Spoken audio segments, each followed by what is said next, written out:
I was trying hard not to get pissed off. I was like, bro, like, who did it, bro? Like, who did it? A young Latino coming from a different country. And make sure I didn't make a big mistake in buying these botas. I keep a heater on me like it's winter, cause I got too much to prove before I die. I just been focused on winning so much, I ain't see that the hater when it multiplied. What's good, Fed family? Welcome back to another motherfucking video. In today's episode, I want to talk to you guys about everything that I learned in my first year of content creation. But today we're also going to a party with the girls. And right now I have to go take care of a client. And after that, we're gonna be going to Obándo's Western Wear to buy my first pair of botas. So I'm gonna bring you guys along for that.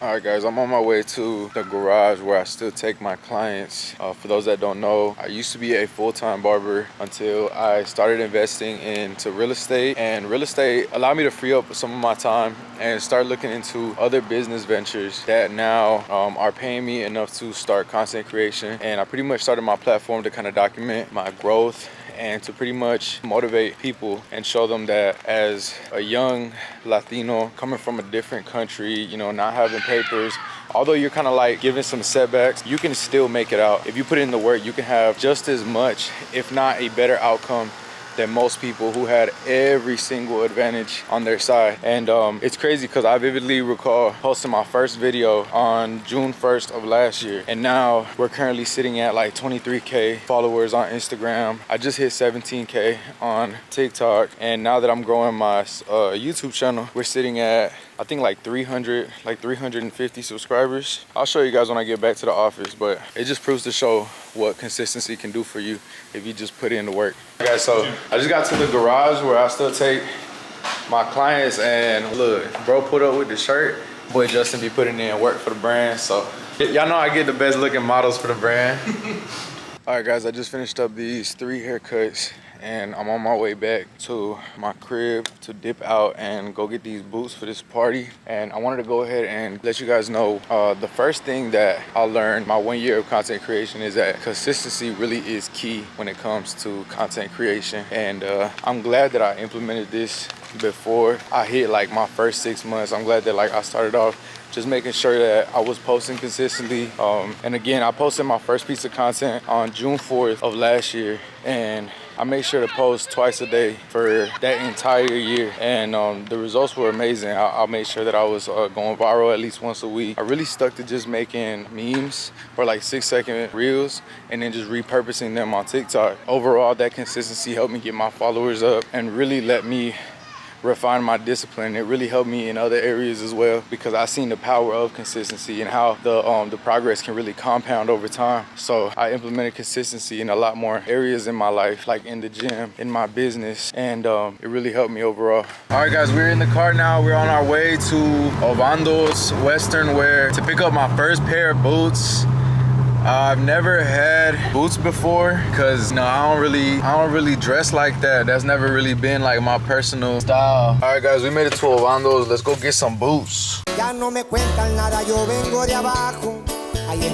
guys, I think I found some. I might be going with these right here. Hold on, I'm gonna try them on real quick, see if they fit. She said that they run a whole size. They said they run big, so I'm gonna try this 9.5, 9. But yeah, we're gonna see if they fit. Y'all see this? Stomping cucarachas in this bitch. All right, guys, I think I'm gonna get some for my kiddo too, since I'm already here. All right, guys, we're done at Obándo's. Let's get back to the house and make sure I didn't make a big mistake in buying these botas. All right, chat, we are back at the crib. I went ahead and got the fit on, and I got the botas on, you know what I'm saying? We good to go, we ready to go. The girls had went to go get a birthday present for the baby girl. It's my boy's daughter's first birthday party, so, you know, we gotta make sure that we pull up with a little gift, you know? But yeah, guys, I'm fucking with the boots so far, you know. First time in the boots and shit, finna step out. All right, guys, we made it to Salon. Go in there, let's see what the vibes look like.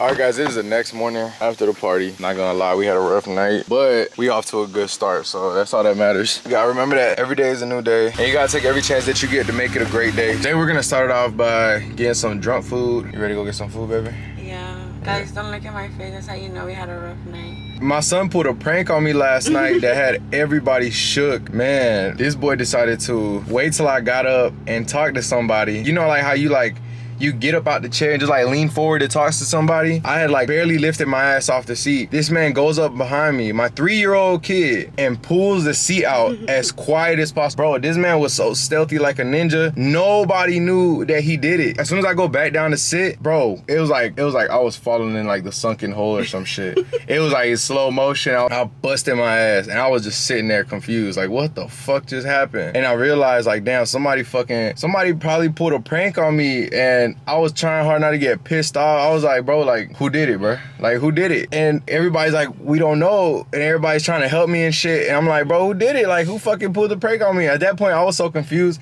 to the point where I just started laughing. I'm like, bro, like, I just busted my ass. Like it's cool. Like, just fucking tell me who did it. And they're like, no, we don't know. And the next thing you know, I see my kid like in the corner crying his ass off. I'm like, Emmy, did you move the chair? He's like, yeah. And I'm like, what the fuck? My kid just fucking punked me in front of everybody in the fucking party. And what made it worse is that people were on their way out and they just see me bust my ass. I'm like, what the fuck, bro? Everybody was like, yo, Vinny's lit. Man, it was a good time. The food was great. The desserts were great. But now we're on our way to go get some Bojangles, because what's a drunk night if you don't go and get Bojangles afterwards? It's like a Southeastern thing.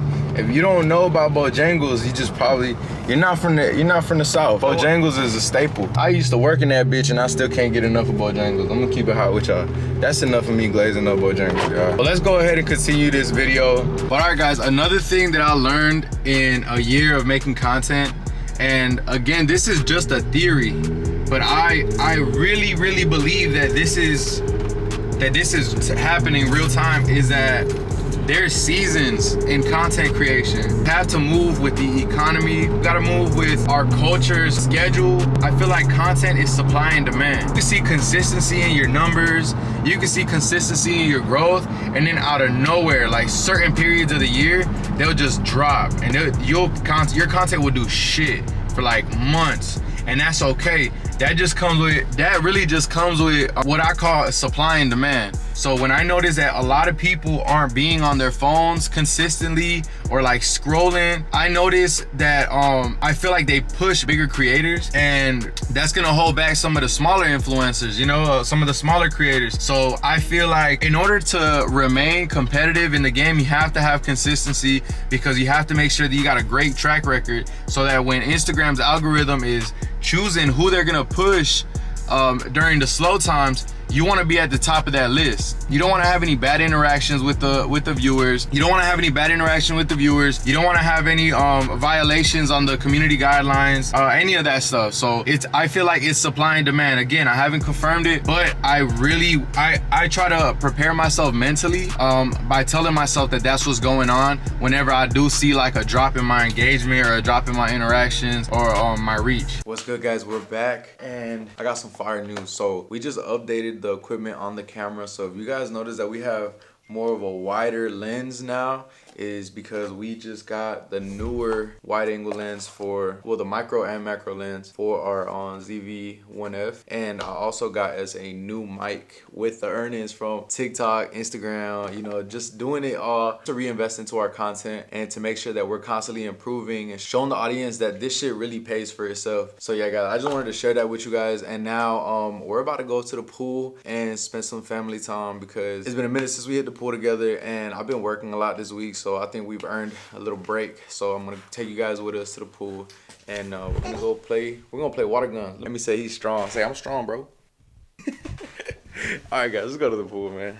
All right, guys, we're at the pool now, and I just wanted to go ahead and continue the topic of this video and let you guys know that the next thing that I learned in a year of content creation is that going live and speaking to your audience is more important than virality and views or just a follower count. And the reason why I say that is because without retention, the followers mean nothing. So if you can't keep 20K followers tuned in, then you're as good as having like no following at all. So you have to to learn how to talk to your audience. You have to make sure that you're going live with them, speaking to them, being of value to them, asking them what challenges they're facing and how you can help them with those challenges, and also sharing your journey along with them so that they can learn from you and really just be of service to them so that you can make whatever journey or challenges they got going on a lot easier by learning through yours. So I know that you guys are gonna have some challenges with getting on camera and sharing and actually speaking and talking to people on your platform. So what I recommend doing is go through your questions and your comments and make content based off of those questions.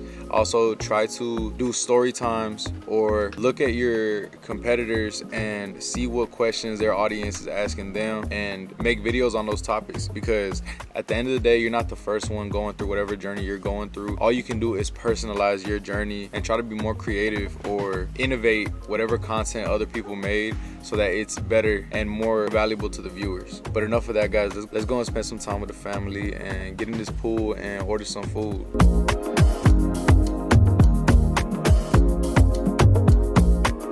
All right, what's up, guys? We just got back from having some family time at the pool, and I wanted to go ahead and close off today's YouTube video by telling you guys the last two things that I learned from a year of content creation. And the first one is piggybacking off of the last thing that I just said. Make sure that you guys are showing a journey. Always remind your viewers what you came from and how far you've came since you started making content. Constantly remind them of things that you used to have. Constantly remind them of the position that you were in a year ago or a few months ago, and always show your accomplishments and show things that have improved over time, because these are the things that are gonna inspire them and keep them tuned in, because they're noticing that you're the one making these accomplishments that are really hard to do, and people want to be inspired. People want to be shown what they're capable of if they actually put in the work. So a big thing is definitely make sure that you're showing a journey and keep reminding people of what you came from. And the last thing, and the absolutely most important thing that I will tell any creator,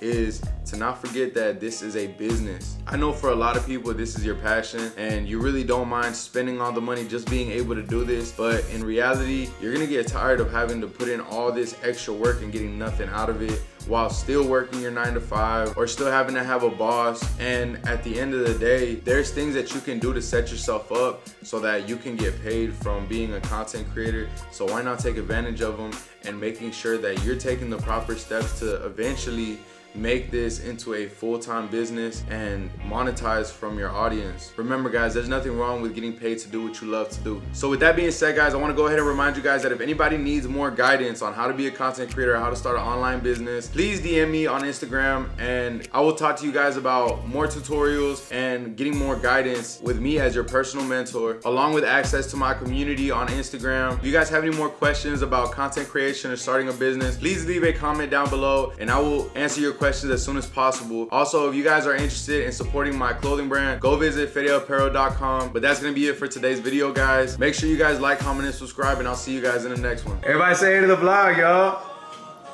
Hey, vlog. Yeah. There you go, look, we got the subs. What's good, vlog, what's good? Draw some bands, now turn to 30. I hit a Glock in the wood like it's dirty. I'm keeping it humble cause